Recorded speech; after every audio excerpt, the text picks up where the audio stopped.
This lesson is fourth grade head drawing. We're going to learn the proportions of the head. Our Common Core standard is identify the reasons and evidence a speaker provides to support particular points.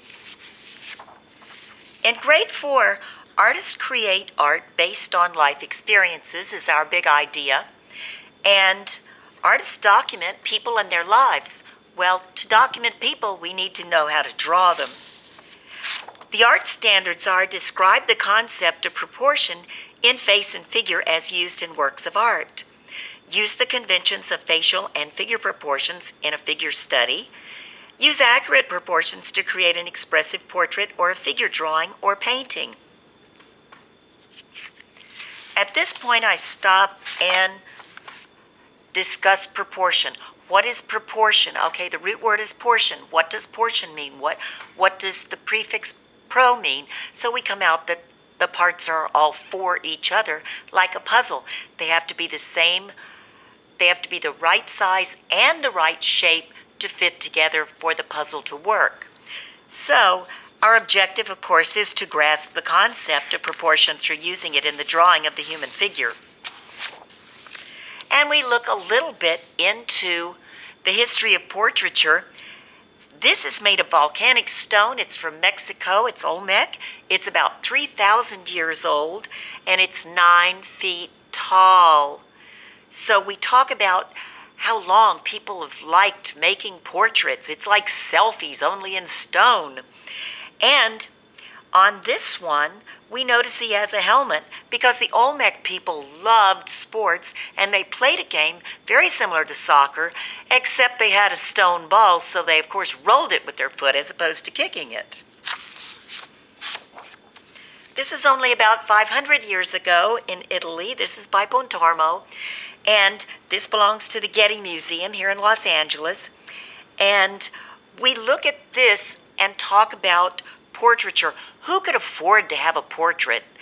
Who could afford to just stand around and do nothing? And we talk about the unevenness of the social classes, and we talk about what are the props we see in here that tells us how he wants to be remembered. These hang in the family's palace or villa or whatever they live in for hundreds of years after they're gone, and the children are able to pick out the halberd and the hilt of the sword. He wants to be remembered as a warrior. We also notice other things. The man has skin like a baby's, and yet he's a warrior. So we talk about how it was the job of the artist to make people look like their ideal selves. At that time, the glass that they used in mirrors wasn't quite so accurate. If you saw yourself in water, it probably was waving. So they didn't quite know exactly what they looked like. And fashion very much came into play. All of us want to look our best, even when somebody just takes our school picture, and they were no different. So the artist would try and make them look like their ideal self. And if we look, we can see that he's very fashionable because at that time, not too much differently than fashion models here, it was very fashionable to have a long waist, almost like you have 2 extra vertebrae. And we see that a lot in the sculpture of the time where their spines are just really, really long. So, but we also see that not only does he have this really long waist, he has a very tiny waist. And if we think about it, he's under this small belt. He's got this big blouson top with all the padding plus his shirt. He would be so thin. And we talk about how at different times in fashion and in history, men have worn corsets. And we think probably that, Pontormo exaggerated the thinness of the waist here, just like he did the length of the spine. And we talk about the fact that he's got on silk and a heavy gold chain, handmade lace, that we know this is a wealthy young man, probably Francesco Guardi. And then we say, well, why isn't he smiling? And they make a good point. Sometimes they know that the people's teeth weren't so great back in here. But we also talk about the fact that people can't hold a smile, and we all try and hold a smile as long as we can and realize that if you try and hold a smile too long, you start to look really creepy. This one was painted only about 70 years ago. And this is Dona Rosita, painted by Frida Kahlo. And then we talk about the difference. This was probably a friend of the family or maybe a family member who posed for Frida. We talk about hints that we see about Dona Rosita's life in here. She is definitely knitting. She lives somewhere where it's nice and warm and kind of desertish because we have cactus here and succulents in the background. Again, she's wearing black clothing, so we talk about black clothing and mourning. And we try and come up with everything we can possibly think of to tell us about her. And then we look at the Mona Lisa and talk about certainly the most famous portrait in Western art, and I tell them a little bit about the history of the painting. But the main point I'm looking for here is I asked them, I said, okay, what's in the middle of the head when you look at it straight on? And of course they come up with nose and everything but eyes. So I show them that if we put a line at the bottom of the head, a line at the top of the head, and a line through the eyes,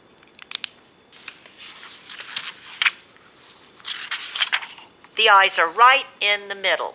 So they're all amazed and they don't forget though. And then I remind them at Halloween, of course, that we see skulls, and when you see a skull without a head, without hair, well, then you can see that the head's quite large over it. And I also point out the fact that during her time it was very, very fashionable to have a high forehead and that people actually plucked the hairs out to raise their hairlines. And then we look at the head and how it's divided into proportions. If we divide it in quarters, the top's hair, then we come down and have the forehead with the eyebrows, then we have the eyes and the nose, and finally we have the mouth and the chin. And that the ears are in line with the bottom of the nose. We also talk about symmetry, how the face is symmetrical on both sides. Now, I've created a template to help them draw. This is the first head drawing for most of them. And one thing that's easy to do is find a full face cosmetic ad in a fashion magazine and just trace the outline of the head for people who aren't used to drawing heads. And what we do is we take this paper and we fold it right on the line of symmetry, and then we make sure we run our nail along it. We do the same thing going the other way. That way we know it's going to fold back and forth very easily, and this is what we're going to do for symmetry. So I just give them a broken line to trace for one side of the head.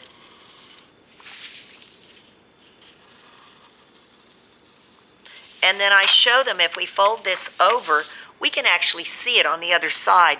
So to save time, I don't want them to try and trace it because it just takes too long. So we go ahead and just scribble on it and open it up, and voila. We have pencil that's been transferred to the other side, making a ghost line that we can trace. And now we have a perfectly symmetrical egg. We're going to draw the eyes first because that's the first thing anybody looks at when they see us. They can tell if we're paying attention to them, if we like them, if we're telling the truth, all sorts of things. So I explained that if we divide this line by 5, we're going to get the 5 equal parts. These two would be the eyes. And instead of rulers, we're just going to use our fingers to measure. So we put our pencil point right at the intersection of the line of symmetry and line 3, which says, and they tell me top of eyes, and we're going to use our baby finger. Put it right next to the pencil, slide over it, down the other side, and then get our ring finger and our pinky again, bump over them, slide down the other side, and now we have 2 dots on the line. And what we want to do is start under here, curve up, touch the line, curve back down, and stop when we get into the other dot. Now the eye, of course, is shaped like a leaf, so all we have to do is another curved line down here. At this point, I have them put the iris in, and they draw a circle touching the top and the bottom of the leaf shape. Then I have them look around and look at everybody's eyes and see if they see the top and the bottom of the iris. And of course they don't. So we put an eyelid in and erase that little bit of iris that's under there. Then we make the pupil, and we talk about what the pupil actually is, and that it's dark inside. At this point, I show them about the reflection in the eye that will make their drawing look like it's alive, because as long as we're alive, our eyes are wet and reflect light. And then I ask them if they've ever looked in the window, the mirror, while they were working, and we put a line radiating out from there. And then we talk about the eyebrows aren't a line drawn, but they're little hairs. And I show them how to use their pencils to make little hairs. And we make the eyebrow. Then, in order to get this to look like this, we want it symmetrical. We turn the paper over, and we scribble on the other side. We open it up, and we trace the other eye. Now, for the nose, we want to make a very simple nose. This is a simple line drawing. The nose is really defined by lights and shadows. We have very few lines. So all we're going to do is what I did when I drew this one, just make a simple line here and a simple line here.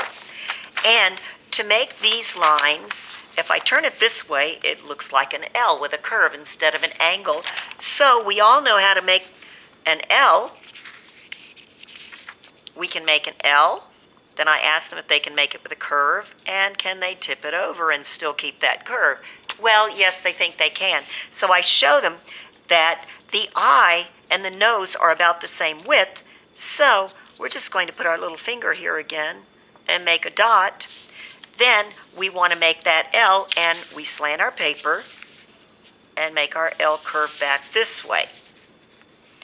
And we can scribble on the back. Trace the nose, and then I know they've all drawn a seagull like this at some time, and I ask them if they can draw a seagull instead of a point with a curve. Yes, they can. So we start in from where the L quits and just do that. And that's our nose. So now we're going to go on to the mouth, and I show them that I tell them the mouth opening is about a third of the way down. And we're not used to looking at thirds too much, so we're just going to look at this one line segment and very lightly try and make two lines that make equal segments. I can see this one needs to go up a little. Good, that looks about right. Now I'm going to erase the bottom one. And so now we know where the opening of the mouth is. Where are the corners? Well, when our face is at rest, just about straight down from the eye. So I have them come straight down from the eye, straight over from here, and find a point right there. And then I say, well, let's go up just a little bit to give them a pleasant look on their face. And we go up a little. And I tell them this line is almost straight, but we want to curve it slightly down, slightly up, and then go back to the middle. And there's the middle of the mouth. We can clean it up a little bit. And they're happy because that already looks very mouthy to them. Now, on this, I explain no rainbow lines, make a line like a bowl. So we stay on the center line, come up, and then drop back down.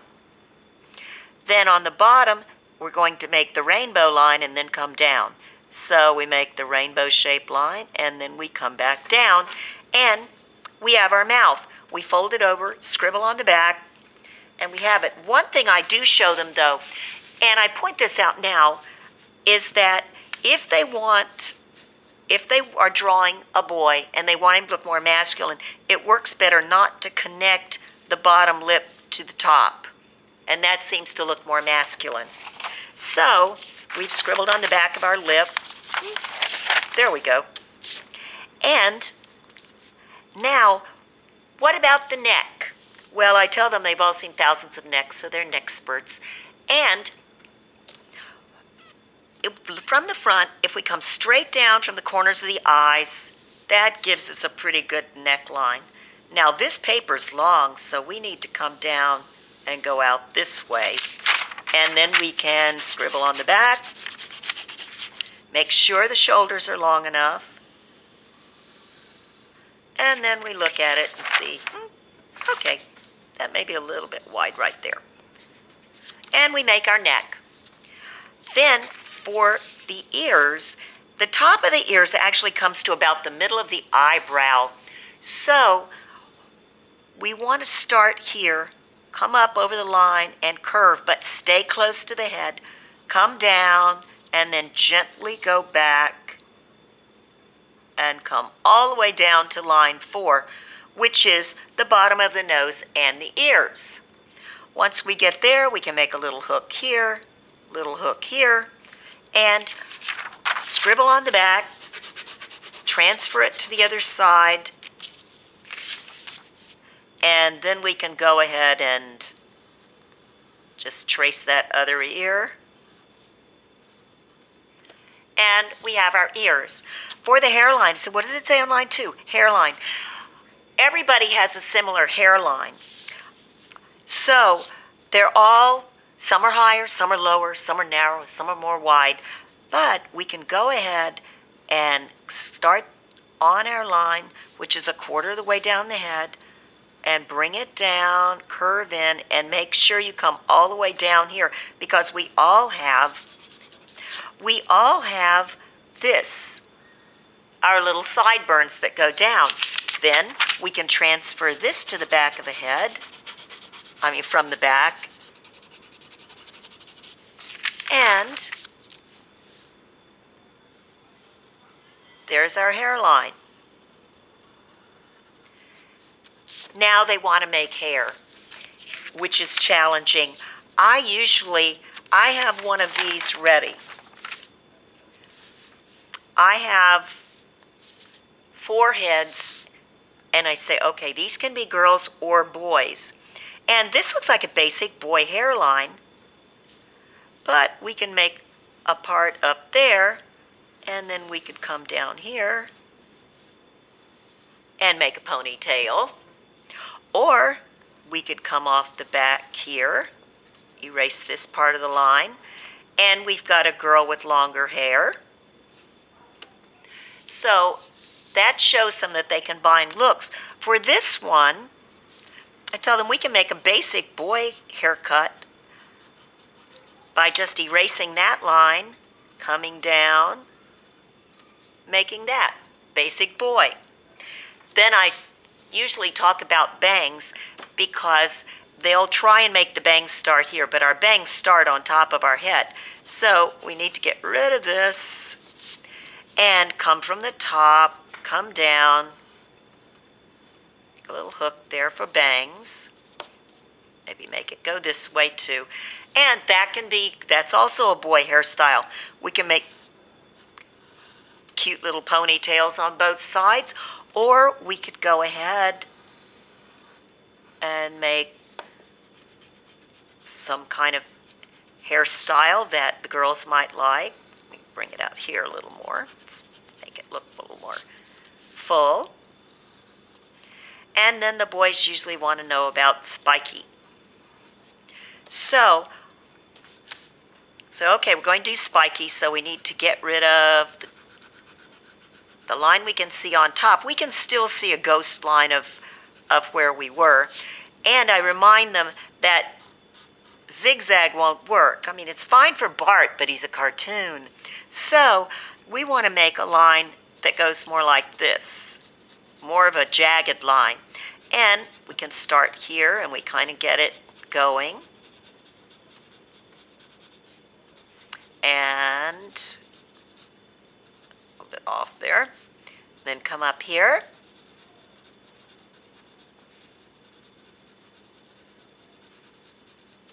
And then we just fill it in with more jaggeds. But I do tell them, make sure they overlap it so it doesn't look like they've got rows of spikes going across their head. And that's spiky hair. If they ask about a mohawk, I usually mention the difference between a mohawk and a faux hawk, and if they want a real mohawk, all they have to do is erase here and just have the head bald. So then they have a chance to work on their hair, and at this point, once I give them a chance to work on their hair, I start talking about using shading to actually make the face look more three-dimensional, since we've already done that when we were doing architecture. And I explained that the top lip is usually a little bit darker than the bottom lip because it slants under, whereas this is out. So we barely want to touch it and just shade it in, especially if it's the boys. Just shade it in a little and then rub it with their finger. And that will give them. And then for the bottom, we can shade it very slightly, but we want to leave the part that would have the highlight really white. And then darken in the part that's turned under the most. And I show the boys how to do this on a separate sheet. So theirs does end up looking like boy mouth instead of girl. And then we start talking about where all the shading should be. And I have them use the pencil lead from the back. And we can go ahead and talk about how the eyes are recessed. And we put that around here. I'm only going to do one side for brevity's sake. We can darken this in a little bit more, keep this light right here, and bring this around. Make sure we stay off the top of the nose. And then we've got our cheek coming up here, so we would be darkening in this just a little bit, and then around the nose. And certainly the bottom of the nose where it slants under. We can darken in the nostrils a little bit more. Maybe a little bit down in here. Whoops, I did both sides. And then we want to darken in right here. Around the chin. Get a little bit more in here. And then some in the side. And we just basically look at somebody's face and find out where the planes are and where we need to keep it darker and lighter. Get around the mouth barrel here. And we keep going back and getting more in our fingers. We have shadows in our ears, so we want to get a little bit of that in there. And then, of course, the whole neck gets shaded in to some degree, darker right under the chin.